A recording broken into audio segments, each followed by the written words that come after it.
నమస్తే, welcome to Tejaswi news. నేను దేవ. దేశం మొత్తం కాషాయమయం అవుతుందనే భయం కొందరి కళ్ళలో స్పష్టంగా కనిపిస్తుంది. సనాతన ధర్మం పేరు వినగానే కొందరికి అసహనం, హిందూ ఐక్యత కనిపిస్తే మరికొందరికి వణుకు. డిప్యూటీ సీఎం పవన్ కళ్యాణ్ నేను సనాతన ధర్మాన్ని గౌరవిస్తాను, రక్షిస్తాను అని గర్జించారో లేదో కొంతమంది కుహానా మేధావులు ఒక్కసారిగా గుంపులుగా బయటకు వచ్చారు.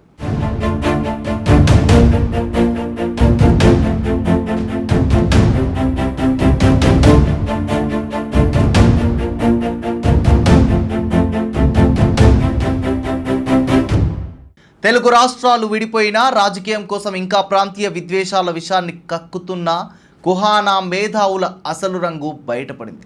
ప్రజాస్వామ్యం, వాక్ స్వాతంత్రం అంటూ లెక్చర్లు ఇచ్చే కొందరు బావిలో కప్పలు ఆంధ్ర తెలంగాణ ప్రజల మధ్య మళ్ళీ మంటలు పెట్టడమే ఎజెండాగా హైదరాబాద్ వేదికగా సోమాజిగూడ ప్రెస్ క్లబ్లో తెలంగాణ గొంతులపై ఆంధ్ర బూట్లు అంటూ ఒక తీవ్రమైన విద్వేషపూరిత నినాదంతో రౌండ్ టేబుల్ సమావేశం పెట్టారు.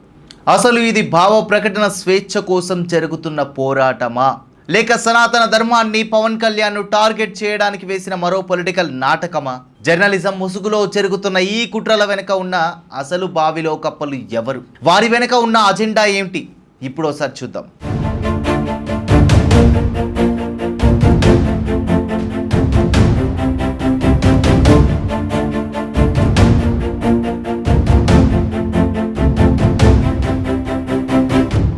ఈ అసలు సమావేశంలో మొదటి క్యారెక్టర్ పాశం యాదగిరి. ఈయన గారికి పవన్ కళ్యాణ్ గురించి మాట్లాడే అర్హతే లేదు, ప్రజాస్వామ్యం గురించి మాట్లాడే సీన్ అంతకన్నా లేదు. సినిమా ఇండస్ట్రీలో ఉన్న వాళ్ళంతా తాగుబోతులంట, వాగుబోతులంట, తిరుగుబోతులంట. ఇండస్ట్రీ మొత్తాన్ని నోటికొచ్చినట్లు కించపరిచిండు ఈ అపర మేధావి గారు. అయ్యా యాదగిరి గారు, నీకు ఒంటి మీదికి వయసు వస్తే సరిపోతుందా? ఆ వయసుకు తగ్గ బుద్ధి కూడా ఉండాలి కదా. ప్రజాస్వామ్యం అంటే మీ అబ్బ సొత్త. ఎవరికి అర్హత ఉందో ఎవరికి లేదో సర్టిఫికెట్లు ఇవ్వడానికి మీరెవరు? సినీ ఇండస్ట్రీ వేలాది మంది కార్మికుల పొట్ట నింపుతోంది, అది నీకు తెలుసా?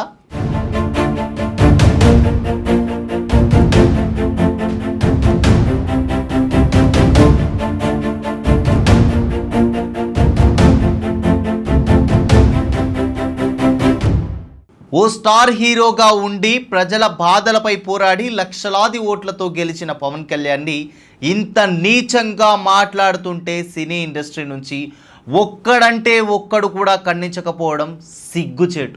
పవన్ కళ్యాణ్ వ్యక్తిగత జీవితంపై, పెళ్లిళ్లపై నోరు పారేసుకుంటున్న ఈ పాశం యాదగిరి గారిని ప్రజలు సూటిగా ఒక ప్రశ్న అడుగుతున్నారు. పవన్ కళ్యాణ్ చేసుకున్న 4-5 పెళ్లిళ్లకు మీరేమైనా తాలిబొట్లు అందించారా?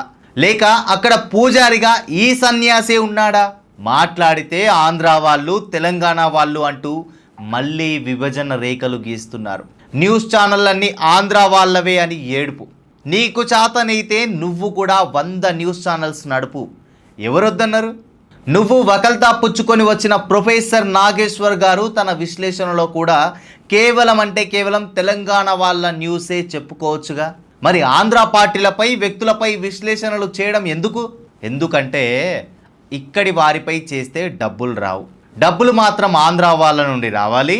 అక్కడి పార్టీలపై, వ్యక్తులపై చర్చలు పెట్టి వ్యూస్, రేటింగ్స్ సంపాదించుకోవాలి.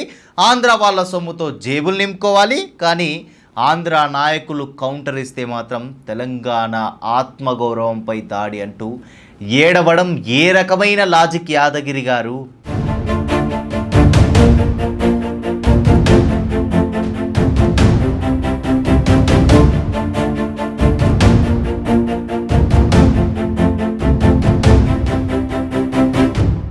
ఇక మన కథలో రెండో క్యారెక్టర్.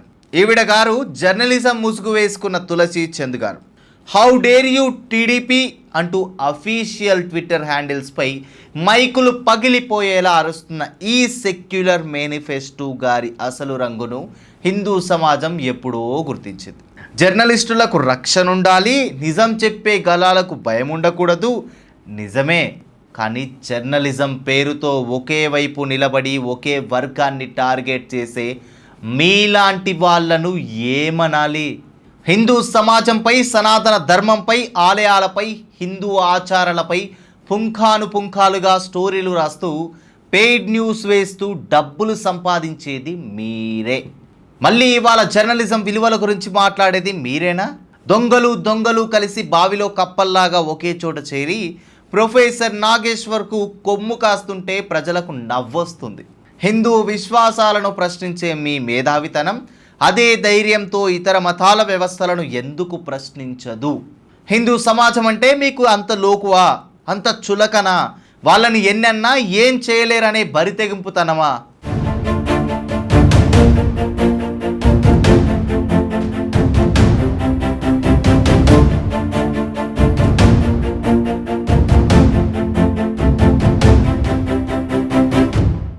ఇక ఈ డ్రామా మొత్తానికి సూత్రధారి వామపక్ష భావజాలం ఉన్న ప్రొఫెసర్ నాగేశ్వరరావు గారు.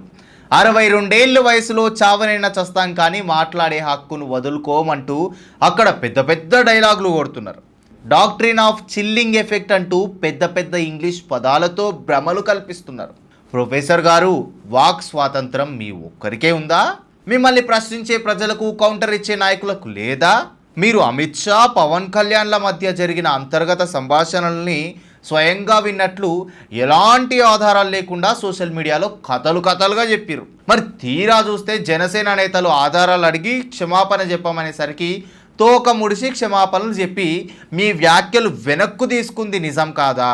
మళ్ళీ ఇప్పుడు ఎర్రదండును ఎన్కేసుకొని ప్రెస్ మీట్లు పెట్టడం వెనుక మీ ఉద్దేశం ఏంది? ఎవరి ప్రలోభాలకు లొంగిపోయారు? ఎవరి దగ్గర ఎంత ప్యాకేజీలు తీసుకున్నారు? మీ ఇంటికి ఆంధ్ర పోలీసులు వచ్చారంటూ జరిగిన ఫేక్ ప్రచారంలో అసలు నిజమే లేదు. మీ అంతటా మీరే భయపడి కోరడం వల్లే తెలంగాణ పోలీసులు రక్షణగా వచ్చారు. దాన్ని కూడా ఆంధ్ర పాలకుల నిరంకుశత్వంగా చిత్రీకరించి ఇరు రాష్ట్రాల మధ్య వైషమ్యాలు రగల్చాలని చూస్తున్నారు. గతంలో లెఫ్ట్ పార్టీల మద్దతుతోనే ఎమ్మెల్సీ అయిన మీరు సనాతన మూలాలను దెబ్బతీయడానికే ఈ కుట్రలు స్క్రిప్ట్ అమలు చేస్తున్నారు.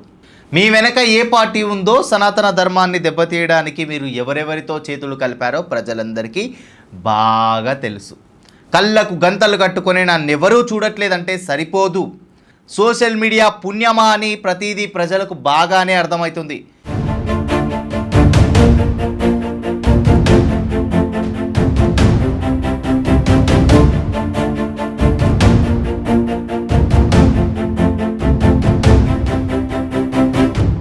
పవన్ కళ్యాణ్కు తెలంగాణతో ఏం సంబంధం అని అడుగుతున్న కుహానా మేధావులారా, ఒక్కసారి చరిత్ర పేజీలు తిరిగేసి చూడండి. మహబూబ్ నగర్ నల్లమల్ల అడవుల్లో యురేనియం తవ్వకాలకు వ్యతిరేకంగా అఖిల పక్షాన్ని ఏకం చేసి తెలంగాణ ప్రజల తరపున గొంతు వినిపించినప్పుడు పవన్ కళ్యాణ్ ఏం ప్రాంతం అని అడిగారా? తెలంగాణ విప్లవ గాయకుడు గద్దర్ మరణించడానికి కొన్ని గంటల ముందు పవన్ కళ్యాణ్ను కలిసి సుదీర్ఘంగా ముచ్చటించినప్పుడు మీ ప్రాంతీయ విద్వేషాలు ఎటుపోయాయి?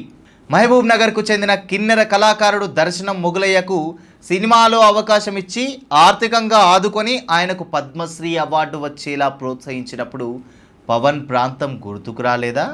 జగిత్యాల జిల్లాలోని కొండగట్టు ఆంజనేయ స్వామి ఆలయ అభివృద్ధి కోసం ఆంధ్రప్రదేశ్ ప్రభుత్వం మరియు టీటీడీ నుంచి 30 కోట్ల నిధులు కేటాయించేలా కృషి చేసింది ఇదే పవన్ కళ్యాణ్. అయినా తెలంగాణ గురించి మాట్లాడడానికి ఇక్కడే పుట్టాలా?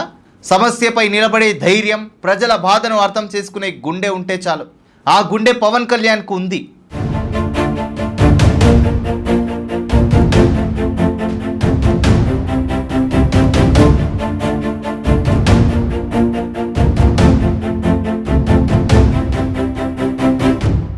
ఈ మధ్య ఎర్రదండు పేరుతో ఎప్పుడూ హిందూ సాంప్రదాయాలనే ప్రశ్నించడం, హిందూ దేవాలయాలపై విమర్శన చేయడం కొందరికి ఫ్యాషన్ అయిపోయింది. కానీ సెక్యులరిజం అంటే హిందువులను మాత్రమే ప్రశ్నించడం కాదు, అందరికీ సమాన ప్రమాణం ఉండాలి.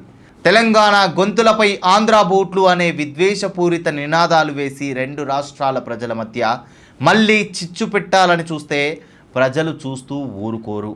పాశం యాదగిరి గారైనా, తులసి చంద్ గారైనా, ప్రొఫెసర్ నాగేశ్వర్ గారైనా, మరొకరైనా ఒక విషయం గుర్తుంచుకోవాలి. సనాతన ధర్మాన్ని బలహీనంగా అంచనా వేయొద్దు.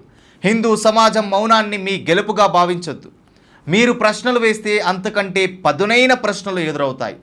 సనాతనాన్ని తాకితే సమాధానం మాటల్లోనే కాదు, రేపు ప్రజల తీర్పులో కూడా ఉంటుంది. తస్మాత్ జాగ్రత్త.